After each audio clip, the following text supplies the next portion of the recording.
कामदेव के नामों का निर्देश, उसका रति के साथ विवाह तथा कुमारी संध्या का चरित्र, वशिष्ठ मुनि का चंद्रभाग पर्वत पर उसको तपस्या की विधि बताना। ब्रह्मा जी कहते हैं, मुने, तदंतर मेरे अभिप्राय को जानने वाले मरीचि आदि मेरे पुत्र सभी मुनियों ने उस पुरुष का उचित नाम रखा।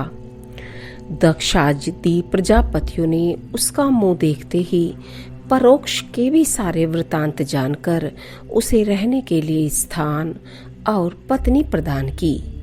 मेरे पुत्र मरीचि आदि द्विजों ने उस पुरुष के नाम निश्चित करके उससे यह युक्ति युक्त बात कही। ऋषि बोले, तुम जन्म लेते ही हमारे मन को भी मथने लगे हो, इसलिए लोक में मनमथ नाम से विख्यात होगे। मनोभव तीनों लोकों में तुम इच्छा अनुसार रूप धारण करने वाले हो। तुम्हारे समान सुंदर दूसरा कोई नहीं है। अतः काम रूप होने के कारण तुम काम नाम से भी विख्यात हो। लोगों को मदमत्त बना देने के कारण तुम्हारा एक नाम मदन होगा। तुम बड़े दर्प से उत्पन्न हुए हो, इसलिए दर्पक कहलाओगे, और सदर्प होने के कारण ही जगत में कंदर्प नाम से भी तुम्हारी ख्याति होगी। समस्त देवताओं का सम्मिलित बल पराक्रम भी तुम्हारे समान नहीं होगा। अतः सभी स्थानों पर तुम्हारा अधिकार होगा और तुम सर्वव्यापी होगे। जो आदि प्रजापति हैं, वे ही ये पुरुषों में श्रेष्ठ दक्ष तुम्हारी इच्छा के अनुरूप पानी स्वयं देंगे। वह तुम्हारी कामिनी तुमसे अनुराग रखने वाली होगी। ब्रह्मा जी ने कहा, मुने, तदंतर मैं वहां से अदृश्य हो गया। इसके बाद दक्ष मेरी बात का स्मरण करके कंदर्प से बोले, कामदेव, मेरे शरीर से उत्पन्न हुई मेरी यह कन्या सुंदर रूप और उत्तम गुणों से सुशोभित है। इसे तुम अपनी पत्नी बनाने के लिए ग्रहण करो। यह गुणों की दृष्टि से सर्वथा तुम्हारे योग्य है। महातेजस्वी मनोभव, यह सदा तुम्हारे साथ रहने वाली और तुम्हारी रुचि के अनुसार चलने वाली होगी। धर्मतः यह सदा तुम्हारे अधीन रहेगी। ऐसा कहकर दक्ष ने अपने शरीर के पसीने से प्रकट हुई उस कन्या का नाम रति रखकर उसे अपने आगे बैठाया और कंदर्प को संकल्प पूर्वक सौंप दिया। नारद, दक्ष की वह पुत्री रति बड़ी रमणीय और मुनियों के मन को भी मोह लेने वाली थी। उसके साथ विवाह करके कामदेव को भी बड़ी प्रसन्नता हुई। अपनी रति नामक सुंदरी स्त्री को देखकर उसके हाव भाव आदि से अनुरंजित हो कामदेव मोहित हो गया। तात उस समय बड़ा भारी उत्सव होने लगा, जो सबके सुख को बढ़ाने वाला था। प्रजापति दक्ष इस बात को सोचकर बड़े प्रसन्न थे कि मेरी पुत्री इस विवाह से सुखी है। कामदेव को भी बड़ा सुख मिला, उसके सारे दुख दूर हो गए। दक्ष कन्या रति भी कामदेव को पाकर बहुत प्रसन्न हुई। जैसे संध्या काल में मनोहारिणी विद्युन्नमाला के साथ मेघ शोभा पाता है, उसी प्रकार रति के साथ प्रिय वचन बोलने वाला कामदेव बड़ी शोभा पा रहा था। इस प्रकार रति के प्रति भारी मोह से युक्त रतिपति कामदेव ने उसे उसी तरह अपने हृदय के सिंहासन पर बिठाया जैसे योगी पुरुष योग विद्या को हृदय में धारण करता है। इसी प्रकार पूर्ण चंद्रमुखी रति भी उस श्रेष्ठ पति को पाकर उसी तरह सुशोभित हुई जैसे श्री हरि को पाकर पूर्ण चंद्रना लक्ष्मी शोभा पाती है। सूत जी कहते हैं, ब्रह्मा जी का यह कथन सुनकर मुनि श्रेष्ठ नारद मन ही मन बड़े प्रसन्न हुए और भगवान शंकर का स्मरण करके हर्ष पूर्वक बोले, महाभाग विष्णु शिष्य महामते विधात, आपने चंद्रमौली शिव की यह अद्भुत लीला कही है।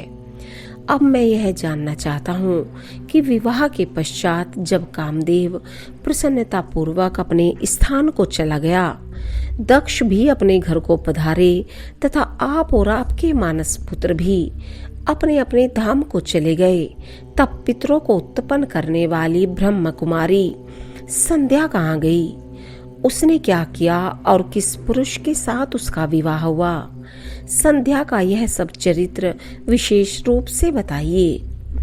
ब्रह्मा जी ने कहा, मुने, संध्या का वह सारा शुभ चरित्र सुनो, जिसे सुनकर समस्त कामनियां सदा के लिए सती साध्वी हो सकती हैं। वह संध्या जो पहले मेरी मानस पुत्री थी, तपस्या करके शरीर को त्याग कर मुनि श्रेष्ठ मेधातिथि की बुद्धिमती पुत्री होकर अरुंधति के नाम से विख्यात हुई। उत्तम व्रत का पालन करके उस देवी ने ब्रह्मा, विष्णु और महेश्वर के कहने से श्रेष्ठ व्रतधारी महात्मा वशिष्ठ को अपना पति चुना। वह सौम्य स्वरूप वाली देवी सबकी वंदनीय और पूजनीय श्रेष्ठ पतिव्रता के रूप में विख्यात हुई। नारद जी ने पूछा, भगवान, संध्या ने कैसे, किस लिए और कहाँ तप किया? किस प्रकार शरीर त्याग कर वह मेधातिथि की पुत्री हुई? ब्रह्मा, विष्णु और शिव, इन तीनों देवताओं के बताए हुए श्रेष्ठ व्रतधारी महात्मा वशिष्ठ को उसने किस तरह अपना पति बनाया? पितामह, यह सब मैं विस्तार के साथ सुनना चाहता हूँ। अरुंधति के इस कौतूहलपूर्ण चरित्र का आप यथार्थ रूप से वर्णन कीजिए।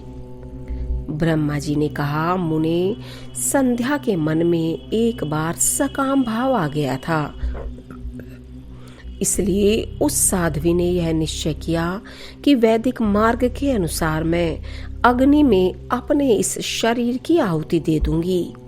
आज से इस भूतल पर कोई भी देहधारी उत्पन्न होते ही काम भाव से युक्त न हो। इसके लिए मैं कठोर तपस्या करके मर्यादा स्थापित करूंगी। तरुणावस्था से पूर्व किसी भी काम का प्रभाव नहीं पड़ेगा, ऐसी सीमा निर्धारित करूंगी। इसके बाद इस जीवन को त्याग दूंगी। मन ही मन ऐसा विचार करके संध्या चंद्रभागा नामक उस श्रेष्ठ पर्वत पर चली गई, जहाँ से चंद्रभागा नदी का प्रादुर्भाव हुआ है। मन में तपस्या का दृढ़ निश्चय ले संध्या को श्रेष्ठ पर्वत पर गई हुई जान मैंने अपने समीप बैठे हुए वेद वेदांगों के पारंगत विद्वान, सर्वज्ञ, जीतात्मा एवं ज्ञान योगी पुत्र वशिष्ठ से कहा, बेटा वशिष्ठ, मनस्विनी संध्या तपस्या की अभिलाषा से चंद्रभागा नामक पर्वत पर गई है। तुम जाओ और उसे विधि पूर्वक दीक्षा दो। तात वह तपस्या के भाव को नहीं जानती है, इसलिए जिस तरह तुम्हारे यथोचित उपदेश से उसे अभीष्ट लक्ष्य की प्राप्ति हो सके वैसा प्रयत्न करो। नारद, मैंने दया पूर्वक जब वशिष्ठ को इस प्रकार आज्ञा दी, तब वे जो आज्ञा कहकर एक तेजस्वी ब्रह्मचारी के रूप में संध्या के पास गए। चंद्रभागा पर्वत पर ऐसे दिव्य सरोवर हैं जो जलाशयोचित गुणों से परिपूर्ण हो, मान सरोवर के समान शोभा पाता है। वशिष्ठ ने उस सरोवर को देखा और उसके तट पर बैठी हुई संध्या पर भी दृष्टिपात किया। कमलों से प्रकाशित होने वाला वह सरोवर तट पर बैठी हुई संध्या से उपलक्षित हो उसी तरह सुशोभित हो रहा था जैसे प्रदोष काल में उदित हुए चंद्रमा और नक्षत्रों से युक्त आकाश शोभा पाता है। सुंदर भाव वाली संध्या को वहां बैठी देख मुनि ने कौतूहलवश उस बृहल्लोहित नाम वाले सरोवर को अच्छी तरह देखा। उसी प्राकार भूत पर्वत के शिखर से दक्षिण समुद्र की ओर जाती हुई चंद्रभागा नदी का भी उन्होंने दर्शन किया। जैसे गंगा हिमालय से निकलकर समुद्र की ओर जाती है, उसी प्रकार चंद्रभागा के पश्चिम शिखर का भेदन करके वह नदी समुद्र की ओर जा रही थी। उस चंद्रभाग पर्वत पर बृहल्लोहित सरोवर के किनारे बैठी हुई संध्या को देखकर वशिष्ठ जी ने आदरपूर्वक पूछा, भद्रे, तुम इस निर्जन पर्वत पर किस लिए आई हो? किसकी पुत्री हो और तुमने यहाँ क्या करने का विचार किया है? मैं यह सब सुनना चाहता हूँ। यदि छिपाने योग्य बात न हो तो बताओ। महात्मा वशिष्ठ की यह बात सुनकर संध्या ने उन महात्मा की ओर देखा। वे अपने तेज से प्रज्वलित अग्नि के समान प्रकाशित हो रहे थे। उन्हें देखकर ऐसा जान पड़ता था मानो ब्रह्मचर्य देह धारण करके आ गया हो। वे मस्तक पर जटा धारण किए बड़ी शोभा पा रहे थे। संध्या ने उन तपोधन को आदरपूर्वक प्रणाम करके कहा। संध्या बोली, ब्राह्मण, मैं ब्रह्मा जी की पुत्री हूँ। मेरा नाम संध्या है और मैं तपस्या करने के लिए इस निर्जन पर्वत पर आई हूँ। यदि मुझे उपदेश देना आपको उचित जान पड़े तो आप मुझे तपस्या की विधि बताइए। मैं यही करना चाहती हूँ, दूसरी कोई भी गोपनीय बात नहीं है। मैं तपस्या के भाव को, उसके करने के नियम को बिना जाने ही तपोवन में आ गई हूँ। इसलिए चिंता से सूखी जा रही हूँ और मेरा हृदय कांपता है। संध्या की बात सुनकर ब्रह्मवेत्ताओं में श्रेष्ठ वशिष्ठ जी ने, जो स्वयं सारे कार्यों के ज्ञाता थे, उससे दूसरी कोई बात नहीं पूछी। वह मन ही मन तपस्या का निश्चय कर चुकी थी और उसके लिए अत्यंत उद्यमशील थी। उस समय वशिष्ठ ने मन से भक्त वत्सल भगवान शंकर का स्मरण करके इस प्रकार कहा। वशिष्ठ जी बोले, शुभानने, जो सबसे महान और उत्कृष्ट तेज है, जो उत्तम और महान तप है तथा जो सबके परमाराध्य परमात्मा है, उन भगवान शंभु को तुम हृदय में धारण करो, जो अकेले ही धर्म, अर्थ, काम और मोक्ष के आदि कारण हैं। उन त्रिलोकी के आदि सृष्टा अद्वितीय पुरुषोत्तम शिव का भजन करो।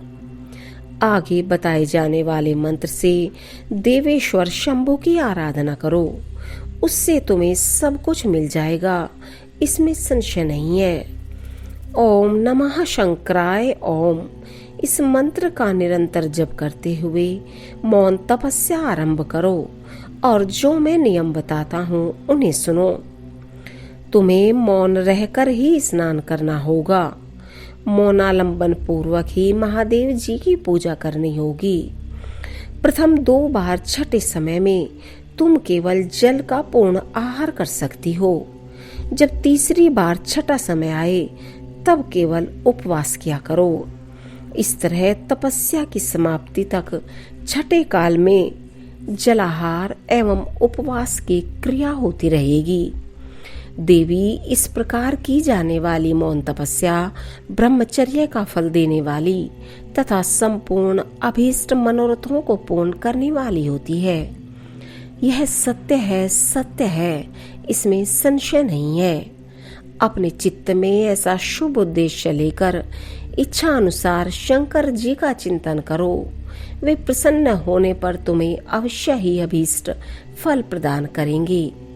इस तरह संध्या को तपस्या करने की विधि का उपदेश दे मुनिवर वशिष्ठ यथोचित रूप से उससे विदा ले वहीं अंतर्ध्यान हो गई।